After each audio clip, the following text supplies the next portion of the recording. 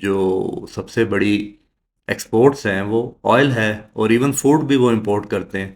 تو ان کی oil facilities کو نشانہ بنانا آ، ان کو آ، آ، ان کے مین سورس آف ارننگ پہ نشان بنانے کی بات ہے. حالانکہ آپ سوچیں گے کہ چلیں آئل فیسلٹیز اگر بلینز آف ڈالرز کی بھی ہیں تو وہ ری بلڈ ہو سکتی ہیں. ڈیفینیٹلی ہو سکتی ہیں، ایران کی امداد سے بھی ہو سکتی ہیں، لیکن اس میں ٹائم لگتا ہے، اور اس دوران ظاہر ہے آپ سفر کرتے ہیں. تو یہ اسرائیلی منسٹر بھی کہہ رہا تھا کہ وہ جو آگ لگی ہے آ، وہ اب تک نہیں بجھی، یعنی کہ اس کے ہفتہ 10 دن بعد بھی آگ لگی ہوئی تھی.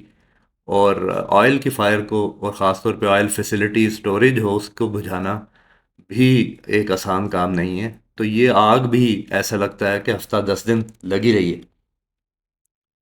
اچھا، جو اسرائیل نے روٹ استعمال کیا ہے وہ ریڈ سی کا روٹ ہے، اور ای ای زیڈ جو ایکسکلوسو اکنامک زون ہوتا ہے، جو سعودیہ کا ہے اور ایجپٹ کا ہے، اس سے علاوہ جو علاقہ ہوتا ہے جو بڑا پتلا سا اسٹریچ ہے، اس کو انٹرنیشنل واٹرز ہی شمار کیا جاتا ہے.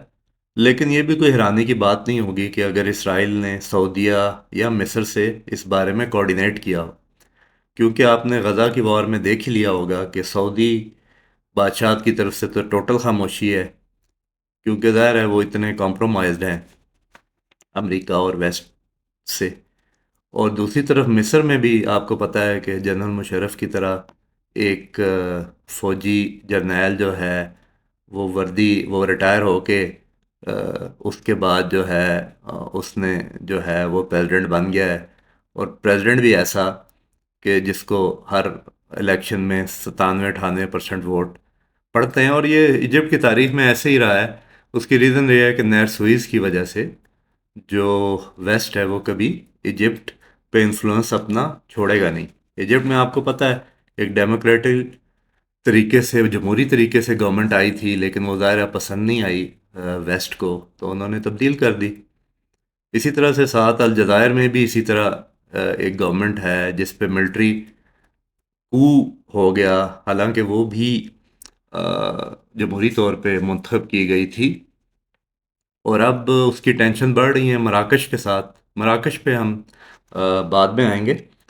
مراکش کے بارے میں بھی میں اس سے ریلیٹڈ کچھ بتانا چاہوں گا. بہرحال جو ڈیلیلا کروز میزائل جو ہے، یہ 250 کلومیٹر اس کی رینج ہے، اور 1995 سے یہ سروس میں ہے. اس کو پہلی دفعہ 2006 میں لبنان میں حزب اللہ کے خلاف استعمال کیا گیا. بڑے پیمانے پہ اسے سیریا میں جو جنگ تھی، جو آپ کو پتہ ہے کہ اس کے پیچھے سعودی عربیہ اور ٹرکی تھے بیسیکلی، جن نے فائٹر بھیجے صرف اس کی وجہ سے کہ ان کی کوئی ناراضگی ہے شام کے ساتھ. حالانکہ شام کے اور سعودیہ کے بہت اچھے تعلقات تھے. 1991 کی جنگ میں سب سے بڑا کنٹینجنٹ فوجیوں کا شام نے بھیجا تھا. یہ پتہ نہیں کہ کیا ناراضگی ہے، کیونکہ شام کے ایران کے ساتھ اس لیے اچھے تعلقات تھے کہ جتنے ہتھیار حزب اللہ کو جانے ہوتے تھے وہ شام باہر جو ہے ایران شام کو بھجواتا تھا. اور شاید اسی وجہ سے سعودیز میں کسی وجہ سے ناپسندیدگی پیدا ہوئی، اور وہ اتنے خلاف ہو گئے کہ انہوں نے وہاں پہ فائٹر، ترکی اور سعودیہ نے پیسے لگا کے وہاں فائٹر بھیجنا شروع کیے. یہ بہت اس سے پہلے کی بات ہے کہ جب امریکہ اس میں انوالو ہوا. اب تو امریکہ کے آن گراؤنڈ فوجی بھی ہیں شام کے اندر، یا اسرائیل انوالو ہوا اس کے اندر. تو وہی بات ہے کہ عربوں اور مسلمانوں کی جو ذلت ہے اس کے پیچھے ان کی اتحاد میں کمی اور ایک دوسرے کی نفرت ہے بیسیکلی، جس کی وجہ سے ایسا ہے. تو ہم ڈیلیلا کروز میزائل کی بات کر رہے تھے، جو اس میں F-16I یوز کیا گیا ہے. اس کی ریزن بھی یہ ہے کہ F-16 کو اسرائیل نے بڑے پیمانے پہ موڈیفائی کیا ہے. اس میں اتنی موڈیفیکیشن کی ہیں کہ ان کو اس کا جو لینڈنگ گیئر ہوتا ہے وہ موڈیفائی، یعنی کہ اس کا ویٹ اتنا بڑھ گیا کہ ان کو اس کا ایون لینڈنگ گیئر اس کی وجہ سے چینج کرنا پڑا. اب اسرائیل کے F-16 میں اوریجنل F-16 کے علاوہ اندر بے تحاشا چیزیں، سینسرز وغیرہ انہوں نے چینج کیے. اپنے ایئر ٹو ایئر میزائل اس میں وہ یوز کرتے ہیں، جس طرح سے کچھ حد تک اسرائیل بھی اسٹیج پہ پہنچ گیا کہ اپنے میزائلز اور ریکانسنس پارٹ جو ہے وہ F-16 کے ساتھ یوز کر رہا ہے. تو اس سے بھی زیادہ آپ کہہ لیں کہ ترکی سے زیادہ بھی اسپیشلائزیشن جو ہے وہ اسرائیل کے پاس ہے F-16 کے بارے میں. تو میں ذکر کر رہا تھا سیریا کی وار میں یہ میزائل کیونکہ 250 کلومیٹر اس کی رینج ہے، تو اس کو جو سیریا کے long range surface to air missile تھے اینٹی ایئر کرافٹ، SA-5 ہو گیا جس کی اندازاً 250 کلومیٹر رینج ہی ہے، SA-20 ہو گیا، SA-2 کافی پرانا میزائل ہے. تو یہ تین قسم کے میزائلوں پہ جو آپ کہہ سکتے ہیں کہ شام کا ایئر ڈیفنس نیٹ ورک تھا، اسرائیل نے بڑے پیمانے پہ یہ والا کروز میزائل استعمال کیا ہے. اس کو ڈیٹیکٹ کرنا، اس کو گرانا مشکل ہے کروز میزائل کی ٹریجیکٹری کی وجہ سے، آپ کو پتہ ہے جس کی وجہ سے یہ پاپولر ہے. باقی اگر ٹینکر KC-707 کی بات ہو جائے تو یہ صرف اسرائیل کے پاس ہی نہیں، یہ کافی پرانا جہاز ہے. یہ سعودیہ کے پاس، ایون ایران کے پاس پرانے شاہ کے زمانے کے یہ والے جہاز جو ہیں وہ موجود ہیں. تو ایک زمانے میں پاکستان کے پاس بھی آپ کہہ لیں کہ تقریباً 2005 تک یہ جہاز جو ہے 707 جو ہے بوئنگ کا، یہ استعمال ہو رہا تھا، لیکن ایئر فورس کے اندر، لیکن آئل ٹینکر کے رول میں نہیں، پیسنجر رول میں. تو اس لیے اسرائیل بھی ایون اپنے ان ٹینکر ایئر کرافٹ کو چینج کرنا چاہ رہا ہے، نئے جہازوں کا سوچ رہا ہے. بلکہ ابھی پچھلے دنوں ایک سیمولیٹر بھی ان کے لیے خریدنا چاہ رہا تھا، کیونکہ جو امریکہ میں ایئر ٹو ایئر ریفیولنگ کی ٹریننگ اسرائیلی کرتے ہیں وہ پرانے DC-10 یا KC-10 جہازوں پہ ہو رہی ہے جو اتنی کمپیٹیبل نہیں ہے. تو وہ اسرائیل اس لیے اس کا ایک سیمولیٹر خریدنے کی کوشش کر رہا تھا آج سے چند سال پہلے. اسی طرح میں نے بات کی تھی مراکش کی. مراکش آپ کو پتہ ہے ان چند اسلامی ممالک میں سے ہے جنہوں نے اسرائیل کو تسلیم کیا ہوا ہے. وجہ کیا ہے؟ وہاں پہ ایک بادشاہ ہے جو اپنے سید ہونے کی وجہ سے اس نے اپنی بادشاہت جو ہے وہ قائم کی ہوئی ہے. تو یہ آپ کہہ لیں مختلف طرح کی مسلمانوں کی ذہنی بیماریاں ہیں جس کی وجہ سے ایسے بادشاہ جو ہیں وہ ان پہ امپوز ہیں، اور وہ ظاہر ہے وہ ویسٹ سے بہت قریب ہے، اور اسرائیل کو تسلیم کرنے کی بھی یہی وجہ ہے.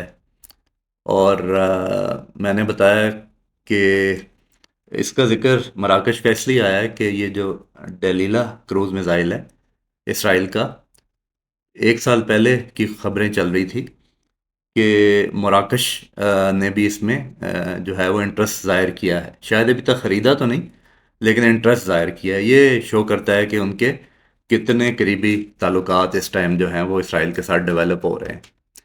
اور یہ وہ ٹائم بھی تھا ایک سال پہلے کہ ان کی جو پڑوسی ملک الجزائر ہے اس کے ساتھ تعلقات ان کے خراب ہو رہے تھے. حالانکہ وہاں پہ ایک ملٹری گورنمنٹ ہے الجزائر میں، اور وہ اس نے اسلامسٹ جو وہاں پہ FIS تھی، پارٹی تھی جو جمہوری طور پہ منتخب ہوئی تھی، اس کو ختم کر کے وہ وہاں پہ ہے. لیکن الجزائر نے مراکش پہ یہ الزام لگایا تھا کہ مراکش، فرانس اور اسرائیل نے مل کے تل اویو میں ایک میٹنگ کی ہے ان کے خلاف. تو ایک یہ وجہ بھی تھی کہ جس کے لیے یہ کروز میزائل جو ہے اسرائیل سے خریدنا چاہ رہا تھا مراکش.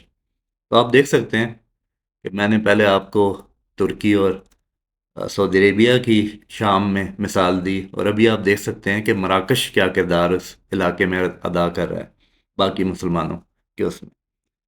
تو یہ مطلب دنیا کی جو انٹرنیشنل ریلیشنز ہیں اتنے سادے نہیں جتنے نظر آتے ہیں اوپر سے. آپ تھوڑے سے اس کے اندر جا کے دیکھیں تو آپ کو مسلمانوں میں فرقہ بندی، مفاد پرستی جو ہے وہ بڑے گہرے طور پہ نظر آئے گی، جس کی وجہ سے آج جو ہے وہ ان کا ایک حال ہے کہ ایک چھوٹا سا ملک جو ہے اسرائیل جیسا، جس کی آبادی 1 کروڑ بھی نہیں ہے، اس نے کس طرح جو ہے وہ جہاں دل چاہتا ہے اٹیک کر لیتا ہے، چاہے وہ شام ہو، لبنان ہو، اور اب یمن ہو، اور ایون ایران ہو اب. تو اس کے علاوہ ہاں میں آپ کو یہ بتانا چاہ رہا تھا کہ صرف آئل فیسلٹیز کو ہی نہیں نشانہ بنایا گیا، بلکہ پورٹ کا جو انفراسٹرکچر ہوتا ہے، آپ نیوی جب بھی بناتے ہیں تو نیوی کا مقصد ہوتا ہے آپ کی پورٹ، چلیں آپ کے پورٹ کی شہر میں جو انڈسٹری ہوتی ہے اس کو بھی آپ نے پروٹیکشن دینی ہوتی ہے، لیکن مین پروٹیکشن آپ نے پورٹ کے انفراسٹرکچر کو دینی ہوتی ہے، اور اسی طرح پورٹ کی آپ کی ایئر ڈیفنس بھی اچھی ہونی چاہیے۔ لیکن یمن ایک غریب ملک ہے، اور یہ آئل فیسلٹیز پہ حملہ جو ہوا ہے اس کا بھی ریبلڈ کرنے میں کافی سال لگیں گے، یہ بھی اربوں ڈالر کا نقصان ہے۔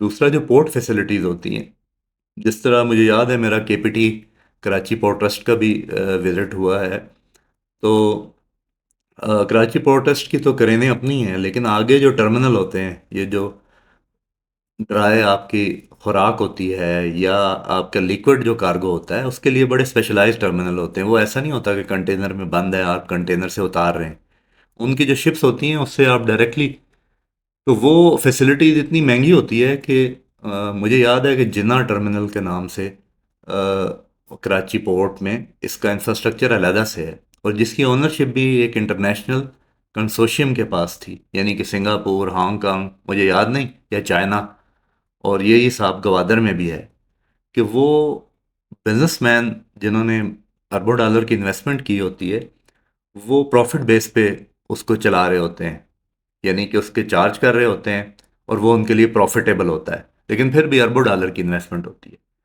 تو یمن کی نہ صرف آئل فیسلٹیز کو بلکہ جو پورٹ انفراسٹرکچر کو نشانہ بنایا گیا ہے وہ بھی اربوں ڈالر کا نقصان ہے۔ چلے میں یہ نہیں کہتا کہ یمن جو ہے وہ اس کے حملے جو ہیں وہ ختم ہو جائیں گے، لیکن اسرائیل نے اپنے طور پہ ایک سبق ان کو سکھانے کی کوشش کی ہے کہ ہماری ریٹیلیشن جو ہے وہ کس طرح کی ہو سکتی ہے، اور جتنا نقصان ہوا ہے اس سے میں سمجھتا ہوں کہ کافی حد تک انہوں نے ایک ڈیٹرنس کریٹ کی ہے۔ ورنہ آپ بھی سوچیں کہ ایک اگر اسرائیل کے سائز کا ملک ہے، اگر یا کوئی بھی ملک ہے، اگر اس میں سیکیورٹی کمپرومائز ہو تو کون بزنس مین وہاں پہ انویسٹ کرے گا؟ ابھی تو چلیں کچھ یہودی تو کر ہی لیں گے اسرائیل کو بچانے کے لیے، لیکن ترقی کرنے کے لیے ان کو یہودیوں سے بھی کے علاوہ بھی بہت سے دوسرے مذاہب اور ملکوں کی انویسٹمنٹ چاہیے اپنے ملک میں۔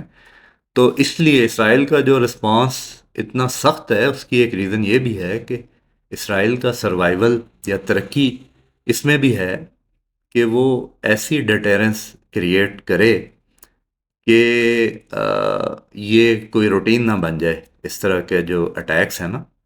آپ کو یاد ہے لبنان کتنا ایکٹیو بارڈر رہا ہے، لیکن کئی سال بیچ میں U N peacekeeping force ڈال کے اسرائیل جو ہے بڑے سکون میں بھی رہا ہے کئی سالوں لبنان کے بارڈر پہ۔ یہ تو ابھی جا کے جو غزہ وار ہے اس کے بعد وہ لبنان کا وہ بارڈر بھی ایکٹیو ہوا ہے، اس سے آپ کہہ لیں کہ پچھلے 10-15 سال تک بڑے سکون میں بھی وہ بارڈر رہا ہے۔ تو اسرائیلی، میں یہ کہنا چاہ رہا ہوں کہ اسرائیلیوں کو پتہ ہے کہ کس طریقے سے چلنا ہے۔ ہاں وہ اوور کانفیڈنٹ ہو سکتے ہیں جس طرح کا ابھی انہوں نے ایکشن کیا ہے، لیکن یو نیور نو، 1947 سے لے کے آج تک تو انہوں نے سروائیو کیا ہے، اور جو حالات مسلمانوں کی یونٹی کے ہیں تو لگتا ہے کہ وہ اس طرح سے چلتے بھی رہیں گے۔ تو آج کے لیے اتنا ہی، آئندہ کسی اور انٹرسٹنگ ویڈیو کے ساتھ حاضر ہوں گا۔ Take care.